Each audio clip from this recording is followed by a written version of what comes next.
Hola nuevamente y saludos cálidos con un Maite Irorú a todos los oyentes de Panorama de Noticias de Buenos Aires, de Domingo de Cuentos de Nueva York y también a quienes escuchen este espacio literario en otro momento y a través de otros medios como Facebook o mi página web. Soy Teresa Méndez Faith y nuevamente llego hasta ustedes desde Bedford, Massachusetts, con un nuevo relato de nuestra producción narrativa paraguayensis. El cuento escogido para hoy se titula Miss Paraguay y el paraíso de Mahoma y es de Rubén Sapena Brugada, de tardía incursión en el mundo de las letras, pero galardonado con una mención especial en el concurso del premio Roque Gaona solo un par de años después de iniciarse como narrador por su segunda novela La princesa triste del Mercado 4 en 2010. Miss Paraguay y el paraíso de Mahoma es uno de los cuentos incluidos en la Pirámide Cuentos y Relatos, su primer libro de cuentos publicado en 2014. El argumento, lo que se cuenta en el relato de hoy, nos llega desde la perspectiva de un narrador omnisciente que nos relata la historia de Amelia, la joven protagonista desde sus inicios al concurso de Miss Paraguay a los 18 años hasta tiempo después, ya casada e instalada en su quinta de Lambaré con su esposo que está muy lejos de ser el príncipe ideal y compañero fiel con el que ella soñaba y hubiera querido tener a su lado por el resto de su vida. Cuando le pregunté a Rubén si podía y quería compartir aquí algo del contexto y de la génesis de Miss Paraguay y el paraíso de Mahoma, aquí va lo que me contestó y lo cito textualmente. Buscando tema para un cuento, pensé en las muchas Miss Paraguay que conocí. Incluso tuve 2 compañeras de colegio que tuvieron ese título. Pero no fue en esas 2 en las que me inspiré, sino en muchas otras que teniendo belleza y medidas corporales apropiadas, se presentan a ese concurso en la esperanza de hacerse conocer por hombres de fortuna, con quienes casarse o tener romances que le den oportunidad de obtener parte de esa fortuna. Fin de la cita. Leyendo el cuento, me pareció reconocer a un par de personajes que tal vez provenían de la realidad de la época. Y le pregunté eso a Rubén. Me respondió lo que sigue y nuevamente sus palabras. Uno de los personajes del cuento es el bello cónsul, personaje real que se movía en medio de la alta clase social azucena en los años 80. El bello cónsul Hans Hermann Weger llegaba a Paraguay a principios de los años 80. Según cuentan, este señor se dedicaba a vender títulos nobiliarios a los millonarios que deseaban un pequeño toque de aristocracia. Fin de esta cita. Me intrigó lo del título doble del cuento, en particular la parte de y el paraíso de Mahoma. Y le pregunté eso a Rubén. Aquí están sus comentarios al respecto, y lo cito.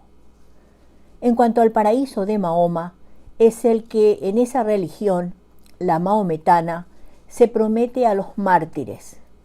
Se les asegura que en el paraíso tendrán a su disposición a 7 jóvenes vírgenes. Por analogía, paraíso de Mahoma fue el calificativo dado por las autoridades religiosas españolas a la forma de vida lujuriosa y licenciosa que, según estos clérigos, llevaban en Asunción los conquistadores españoles a cargo del gobernador Domingo Martínez de Irala. La primera denuncia en este sentido fue efectuada por el capellán González Paniagua a fines de la década de 1530, mediante carta dirigida al rey y al Consejo de Indias. Fin de esta cita. Satisfecha con esa respuesta que incluye una pequeña lección de historia de nuestra época colonial, le dije a Rubén si tenía algo que quisiera agregar para que los oyentes comprendieran y apreciaran más su cuento. Y aquí va lo que me dijo. En Paraguay es muy común que los hombres tengan hijos con más de una mujer. Conozco casos en los que las esposas aceptan la situación siempre que a sus hijos no les falte nada. Esa costumbre es conocida en nuestro idioma como poligamia, palabra que tiene raíces griegas. Poli, muchas, gamos, unión. Por tanto, debería usarse también para la mujer que tiene varios hombres. Sin embargo, en este caso se utiliza poliandria, de poli más antropos, sin tener en cuenta que antropos significa no solo hombre, ser humano macho, sino de todos los sexos y géneros. Con estos elementos y un poco de imaginación escribí ese cuento, que representa a muchas mujeres de nuestro país que sufren sin quejarse el machismo que las esclaviza. Fin de las citas. En fin, creo que con estos comentarios de Rubén sobre su cuento, matizados de historia, de etimología y de mucha ironía, ya tienen bastante para escuchar y disfrutar de Miss Paraguay y el paraíso de Mahoma en el audio número 2 que sigue.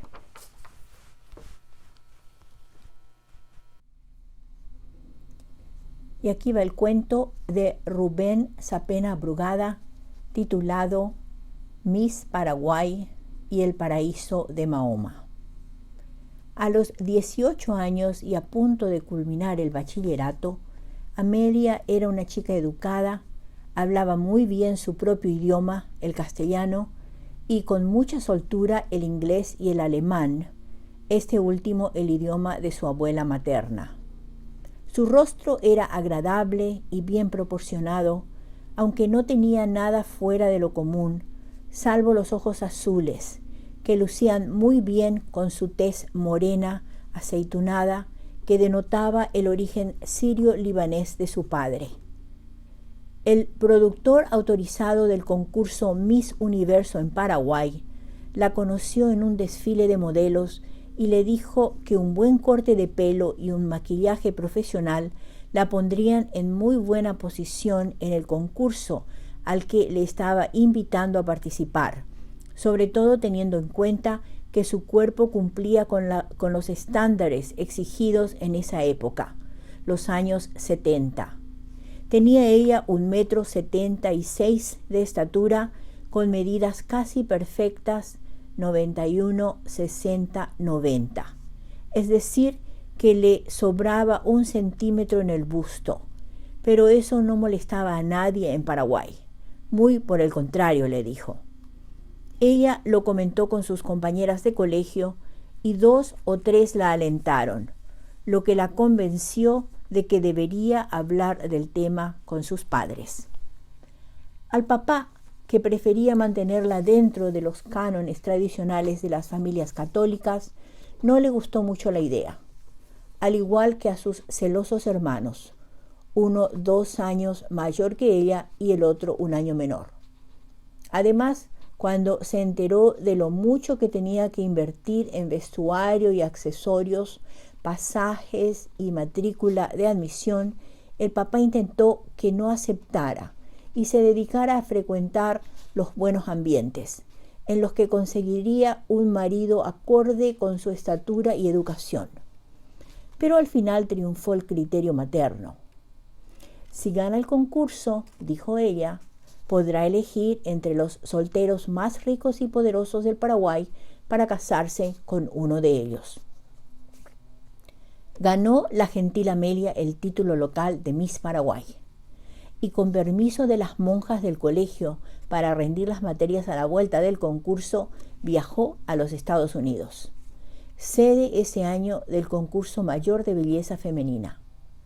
Allí quedó entre las 15 finalistas, lo que le sirvió para que, una vez cumplido su compromiso con los estudios, fuera contratada por la Dirección General de Turismo como promotora.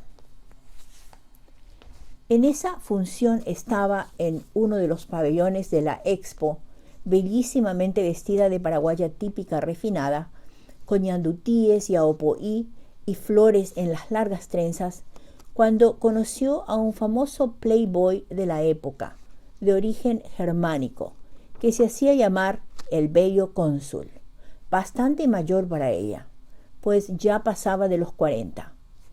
El hombre la envolvió con una red de gentilezas, invitaciones, flores y obsequios varios, hasta que consiguió salir con ella, que se sintió halagada al principio y luego se enamoró del pérfido personaje. Pero no le cedía su tesoro más preciado, la virginidad, hasta que él la invitó a unas vacaciones en Europa, prometiéndole que la respetaría hasta que ella estuviera dispuesta a ser su esposa. Mucho discutió con los padres, a quienes decía que si bien legalmente era aún menor de edad, ella se sentía dueña de su vida y estaba tan enamorada que si no le autorizaban el viaje se cortaría las venas, pues la vida ya nada valdría para ella. Una vez concedido el permiso paterno legal en la dirección del menor, la pareja fue a Europa y volvieron al cabo de unas 3 semanas, en las que él consiguió su objetivo y al regresar la dejó en su casa, diciéndole cínicamente que tal vez la llamaría en pocos días. Ella entró a casa de sus padres con 2 o 3 maletas llenas de caros vestidos, calzados, joyas y objetos varios que para ellos nada valían, pues ya había perdido su joya más valiosa, la única que le hubiera asegurado un buen casamiento según nuestras costumbres de la época.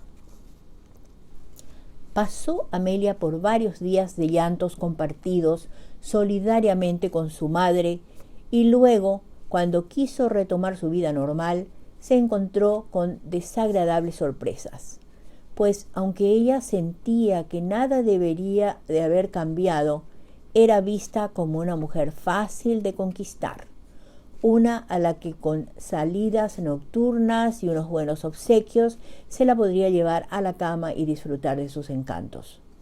Hasta hombres casados la asediaban. Pero ella no cedía, fingía para sí misma que su virginidad se había restaurado. Hasta que una noche, nuevamente en un pabellón de la Expo, pero 2 años más tarde, otro alemán, también mayor que ella unos 10 años, casado y divorciado en su país, le hizo la corte tan galante y educadamente que ella, al cabo de 3 o 4 días de insistencia, consintió en tomar unos tragos con él en el pabellón de al lado, de una conocida marca de cerveza. Congeniaron inmediatamente. Él era muy fino, educado, culto y trabajador. Le contó que tenía 2 grandes campos en el Chaco y una quinta en Lambaré, donde cultivaba todo tipo de plantas y flores. Al mes de salir a cenar y bailar sin ulteriores consecuencias, le propuso matrimonio y ella consultó con sus padres, quienes consintieron en recibirlo para un almuerzo dominical en familia. La mamá quería hacer comidas alemanas, pero el papá insistió en un menú árabe, con cupi frito, el asador, hummus, carne de cordero y deliciosos postres de almendras, nueces y miel de abejas. El papá lo miraba con desconfianza. Es muy mayor para ella y tiene una cultura diferente, decía al oído de su esposa, pero ésta quedó extasiada con las flores que le trajo, que le aseguró que estaban cultivadas por él mismo. A la noche, en la intimidad del dormitorio, la mamá de Amelia tomó la iniciativa del tema y le dijo solemne y decididamente: «Mira, viejito querido, yo creo que tenemos que aceptarlo, porque aquí ella ya no va a conseguir nada mejor. Ya está considerada como objeto de segunda mano, como comida recalentada». Como él es evangelista y divorciado en su tierra, los casará un pastor alemán, un religioso teutón, no un perro de esa raza, irrespetuoso de mierda, le dijo el hermano mayor al menor, jocosamente. Luego de la prolongada luna de miel, esta vez legal, por Europa y Asia, se instalaron en la quinta de Lambaré, en donde ella regentaba un pequeño ejército de mucamas, cocineras, lavanderas y jardineros. Transformó el pequeño jardín en un enorme y rentable vivero en el cual muchas familias y diseñadores profesionales de jardines se proveían de todo tipo de plantas ornamentales. Al cabo de unos años, Amelia fue un día a contar llorando a su mamá que su marido, a pesar de insistir en que había encontrado en ella a la mujer soñada, que le satisfacía todos sus caprichos y lo trataba como a un rey, la noche anterior, en que se había pasado de tragos, cuando ella aprovechó ese estado y lo interrogó a fondo, le confirmó los rumores del personal de servicio y, muy orgulloso de su masculinidad, admitió que tenía en cada uno de sus 2 campos del Chaco otra paraguayita menos culta que ella, pero no menos cariñosa, que le hacían sentir que realmente había encontrado en Paraguay un terrenal paraíso de Mahoma. La mamá, que también había sufrido las infidelidades de su turquito, la consoló diciéndole que ese era el destino que Dios, nuestro Señor, había reservado a las mujeres, en especial a las paraguayas, y que mientras no le faltara nada para educar bien a sus hijos, hiciera de tripas corazón y siguiera con el gringo, como si nada hubiera pasado. La hija aceptó los sabios consejos de su madre y, desechando las ideas de separación o venganza que habían estado envenenándole el alma, regresó a su casa, nunca más le comentó el tema a su marido y siguió mimándolo como si todo siguiera igual. Era una paraguaya típica y, resignada a su destino, ocupó su lugar de privilegio en el paraíso de Mahoma de su marido. Fin del cuento.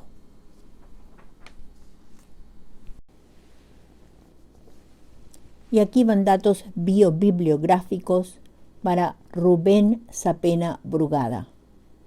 Esta información proviene del manuscrito en preparación para la 4ª edición de mi Diccionario de la Literatura Paraguaya, a publicarse, si Dios quiere, antes de fin de año.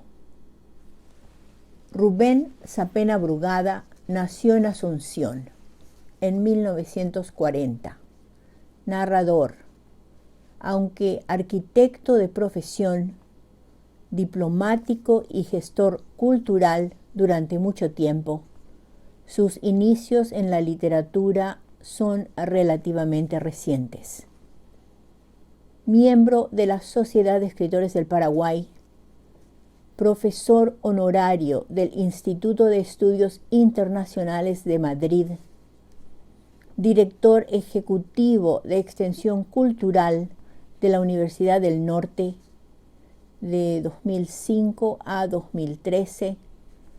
En 2009, y a los 69 años de edad, publica su primera novela, ¿Éramos tan felices?